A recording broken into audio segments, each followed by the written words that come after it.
topesi conseil na oyo to lobby to lingi kopesa sujet na biso yo réflexion na yo eza ndenge nini na relation ya copain copinage. Réflexion na yo eza ndenge nini na relation ya copine ake kovanda et pas copain, tout comme copain aye kovanda et pas copine na ye. Botini na biso ba vidéo wana soki tosali ba vidéo na biso tosala ngo na mulai te, tosala ngo na kolala boepo e vanda na YouTube bien. Poso tosali ngo na mulai e vanda na katikati ezara kitoko te.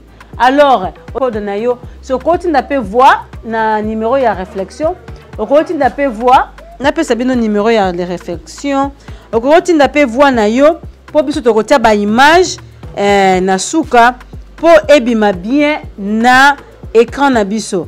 Alors, wana sikoyo biso nyonso nde tozali awa tokuta na lisusu samedi na 19h bisika to partageaka réflexion na biso. Papa ni mia comment ah yeah numéro ya réflexion ya ngoyo ndenge to lobi plus 44 74 59 56 90 22 na otanga lokwa ba belge be ba français te na otanga chiffre onga na mona yango na otanga ba 60 ngande ba 75 non so na biso 44 wana code ya Angleterre ya UK 44 74 59 56 90 27.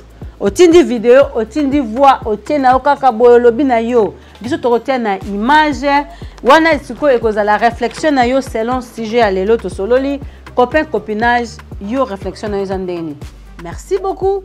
Tokutani samedi 19h na RA UK. Merci na bande kozaki na YouTube. Merci na bande kozaki na Facebook. Totombeli bino bon samedi. DM5 Bonzambe. À télévision publicité et bye bye à la prochaine. Hein? Cheese.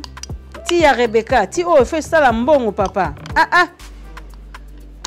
Faut nous partager on a monde entier ti oh hein.